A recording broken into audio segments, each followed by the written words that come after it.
Oke, nah kalau bicara produk, ketika notaris pensiun berhenti ya, terus habis masa baktinya di 65 tahun atau diperpanjang 2 tahun dari 67, nah ini kan harus cari protokol, ya kan gitu. Nah bagaimana ketika akta, kita bicara akta dulu kan, produk ini dibuat saat notaris itu masih hidup, ya kan, ditandatangani bla bla bla saat dia masih hidup, tiba-tiba dia meninggal, kemudian entah kesiapan nih protokolnya kan harus disampaikan. Kalau meninggal itu kan berarti kan kewajiban dari MKP ya, MKP, MKW, MKD untuk mencarikan protokolnya. MPD. Nah, ketika klien meminta, kan notaris sudah tidak ada, dia lari ke MPD. Nah, terkadang juga tidak ketemu itu aktenya, gimana Bang? Terhadap perlindungan terhadap akte itu sendiri, sedangkan kalau yang meninggal itu kan harus dilindungi. Terkadang mencari akte sendiri, kayak dulu di Kementerian Pengadilan, kan sempat terjadi tuh ketika membutuhkan akte yang dibuat oleh notaris. Kesulitan mencari. Nah itu gimana? Arah mana gitu ya? Bagaimana perlindungannya itu? Ya pertama sekarang ini kan dengan teknologi, dengan ilmu pengetahuan gitu ya, dengan regulasi yang ada sebetulnya hal itu mungkin sudah berkurang lah ya. Oke. Walaupun tidak bisa dipungkiri gitu ya, ada beberapa rekan notaris yang laporan bulanan pun kadang-kadang mungkin nggak dilakukan kan gitu ya. Nah belum sebelum masuk ke dalam konteks Werda gitu ya. Nah notaris yang aktif pun kadang-kadang laporan bulanannya tidak tersampaikan. Kalau tidak lengkap mungkin udah dilaporkan tapi tidak lengkap kan gitu ya. Tapi ini tidak dilakukan. Tidak dibikin bundel kemudian tidak dilapor. Kan sekarang ini lewat online kan. Ke MPD gitu ya, MPW gitu ya, dan kemudian nanti disebutkan akte apa saja. Nah, dari situ aja sudah kelihatan bahwa sebetulnya udah tinggal dibuka aja kan gitu ya. Sekarang itu serba online gitu ya. Betul. Nah, pertanyaan berikutnya adalah terkait dengan kok bisa sampai warkahnya itu tidak ada di notaris pemegang protokolnya, kemudian juga apalagi minutanya kan gitu ya. Warkahnya juga nggak ada. Nah, sebetulnya kan dalam konteks serah terima protokol gitu ya, kalau ada notaris yang sudah Werda gitu ya, atau katakanlah meninggal, ahli warisnya menyampaikan kepada notaris pemegang protokol yang baru, itu kan pasti di list dong. Kalau kemudian tidak lengkap ya jangan mau diterima lah oleh pemegang protokol yang akan menerima protokol tersebut. Kalau nggak diterima jadi masalah baru dong. Nah persoalannya berarti kan memang terkait dengan pengawasan dan pembinaan ini yang harus dilakukan dengan baik oleh MPD kan, oleh aparat yang kemudian membawahi terkait dengan pengawasan pembinaan terhadap notaris. Gitu ya. Jadi logikanya kan sebetulnya dengan dibuat akte berarti kan ada pertanggungjawaban di situ. Makanya tadi saya sebutkan terkait dengan laporan bulanan pembuatan akte notaris kan melalui online kan. Betul. Dari situlah kemudian bisa direkap gitu. Mungkin sekarang ini SDM-nya masih belum lah ya, belum ini mungkin ya. Nah, ke depan kan kalau udah serba digital sebetulnya tidak menyulitkan gitu loh, akan lebih memudahkan. Memang dalam beberapa kesempatan gitu ya ada yang sampai menanyakan pemegang protokol si anu siapa karena tidak terbukanya sistem gitu loh. Ya itu kan saat ini. Kalau yang kemarin-kemarin bagaimana? Iya itu tadi MPD itu kan sebetulnya adalah mempunyai kewajiban untuk mengklarifikasikan atau mengkonfirmasikan notaris yang meninggal ini siapa pemegang protokolnya Atau menunjuk Menunjuk kan kewajiban dia kalau kita lihat dalam UJN gitu loh. Jadi artinya masyarakat yang dibantu oleh notaris yang bersangkutan kalau memerlukan data gitu ya, memerlukan salinan dan seterusnya itu bisa menghubungi MPD kalau kemudian belum diberikan protokolnya itu kepada notaris yang baru. Nah jadi pertanyaan MPD kantornya di mana? Nah tentu setiap daerah lah ya, setiap daerah ya katakanlah misalkan di kota Tangsel misalkan gitu kan jelas MPD-nya di mana.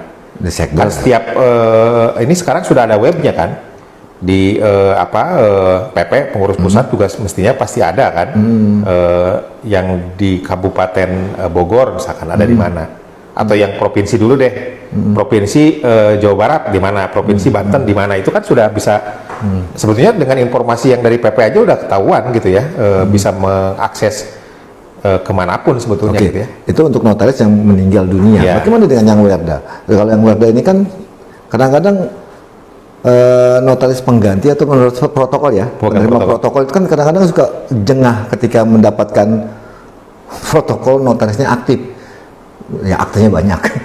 Waduh, urusannya satu ruangan aktenya doang, itu gimana Kang solusinya? Dalam artian sedangkan itu adalah untuk dia sudah pensiun, dia harus serahkan, ditolak. Kan boleh punya hak juga notaris menolak protokol. Ya, sekarang ini memang terkait dengan protokol notaris gitu ya, itu agak-agak masih sangat debatable ya, artinya banyak yang kemudian sudah lewat dari 25 tahun masih tetap dipegang kan gitu ya. Karena nggak ada yang mau terima. Ya, memang harus dibuat aturan gitu. Aturan itu artinya ya sudah 25 tahun ya sudah, apakah dimusnahkan atau apa gitu ya. Ataukah misalkan sistem digital. Nah, kalau dimusnahkan sedangkan akte itu kan tetap berlaku sepanjang hayat. Walaupun notaris itu sudah meninggal. Gini harus dipahami gitu ya. Dalam konteks pembuktian kan ada daluarsa juga kan. Ya, daluarsa pembuktian. Katakanlah misalkan ada tindak pidana pertanahan itu 30 tahun. Nah, kalau udah lewat 30 tahun sudah tidak bisa bermakna apa-apa lagi dong. Betul. Gitu ya. Menurut saya memang dengan proses digital itu jalan keluar sih sebetulnya ya. Digital itu. Jadi dengan proses digital arsip gitu ya. Kita tidak usah pegang-pegang lagi gitu loh, kayak gini gitu ya. Kayak Kang Udin misalnya, kayak Kang Udin nih, kita pensiun siapa yang mau terima? Nah, iya protokolnya. Saya aktif sedikit. Pusing orang lihatnya ntar. Ya. Makanya itu digitalisasi protokol dan seterusnya itu mungkin harus menjadi katakanlah agenda berikutnya ya dalam konteks terkait dengan protokol notaris gitu loh. Supaya apa? Supaya kemudian memudahkan berikutnya. Jadi kantor saya misalkan yang udah di lantai ini, di lantai atas itu kan penuh dengan arsip-arsip kan gitu ya. Nah itu kok problem gitu loh. Iya, problemnya ketika Kang Udin pensiun. Iya, pensiun siapa atau meninggal gitu ya, itu kan gimana? Nah, makanya harusnya dibuat batasan. Oke, notaris pegangnya 25 tahun, kemudian kemana? Ke arsip negara kah? Atau kemana? Atau ke pemegang protokol berikutnya? Itu kan bukannya itu masalah klasik dari dulu, katanya sudah sewa tempat di arsip nasional, nggak jadi. Terus pernah bagaimana untuk mengumpulkan protokol itu kan sampai sekarang nggak ada realisasi.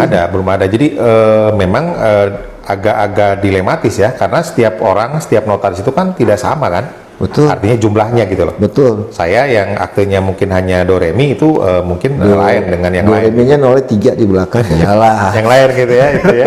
Nah, beda pemikiran. Menurut saya proses digitalisasi itu yang cukup penting gitu. Kalau kembali lagi kan akte itu kan produk yang harus dilindungi, rahasia negara. Disitulah yang dilindungi kan itu. Arsip negara ya. Ya kan harus dilindungi kan secara kan harus dilindungi. Nah, bagaimana kalau kondisi seperti ini untuk melindungi akta-akta tersebut? Ya kan kembali lagi kan. Memang kalau kita lihat apakah akte notaris itu adalah arsip negara itu ya dan seterusnya itu. Kalau kita hubungkan atau kita lihat di dalam undang-undang kearsipan, undang-undang arsip negara gitu ya, itu kan tidak termasuk itu gitu loh. Oke. Nah, artinya berarti kan ada perbedaan yang mendasar gitu ya. Tapi artinya dalam hal pertanyaan tadi, kalau kemudian nanti dalam bentuk digital dan digital itu dianggap sebagai katakanlah bukti elektronik yang diakui oleh hukum gitu ya, oleh aturan hukum, kenapa enggak? Kalau nggak usah. Kalau sekarang kan masih dalam bentuk tanda terima sertifikat masih kayak gini gitu ya. Fisik gitu ya. Nah, nanti kalau kemudian udah bisa dalam bentuk digital, kenapa enggak gitu loh? Kalau menurut saya itu jalan keluar yang... Oh iya betul, saat ini kan belum ada cantuan hukumnya ke situ kan, masih dalam bentuk fisik semua rata-rata. Nah, yang jadi pertanyaan saya kan seperti tadi, ini kan yang harus dilindungi, sedangkan ini kan tidak boleh jatuh ke tangan sembarang, karena ini rahasia. Bahkan ada tuntutan notaris harus menjaga, melindungi. Tidak bisa serta-merta orang minta salinan akta warka sembarangan, kecuali yang bersangkutan. Ahli waris pun belum tentu boleh. Kalau tidak ada persetujuan, kan gitu. Nah, itu bagaimana? Kalau dengan numpuknya akta, kemudian ketika protokol susah, kalau dibatasi 25 tahun kan belum tentu juga. Kalau yang kayak Kang Udin di lantai 2 ini khusus arsip tok. Ya, gini. Kalau terkait dengan lewat 25 tahun misalkan gitu ya, kan kalau lewat sistem digital Kenapa enggak ada Ya masalah? bisa. Toh. Kalau fisik kan nggak Kalau mungkin fisik zolim. agak sulit ya karena misalkan kebetulan misalkan saya adalah notaris yang pemegang fidusia misalkan ya setiap hari aktenya berapa puluh berapa ratus gitu ya itu kan akan repot. Ya itu. Ya harus ada jalan keluar sih kalau UJN kemudian tidak ada pengaturan nanti dalam berikutnya dalam perubahan yang berikutnya gitu harus disebutkan dan beberapa hal yang tadi misalkan terkait dengan werda notaris gitu ya itu juga berarti harus dimasukkan sebagai isu yang kemudian katakanlah bisa menjadi pedoman untuk teman-teman yang werda gitu ya atau saya nanti sudah werda itu bisa ada hal yang kemudian diperoleh dari undang-undang jabatan notaris gitu. Betul.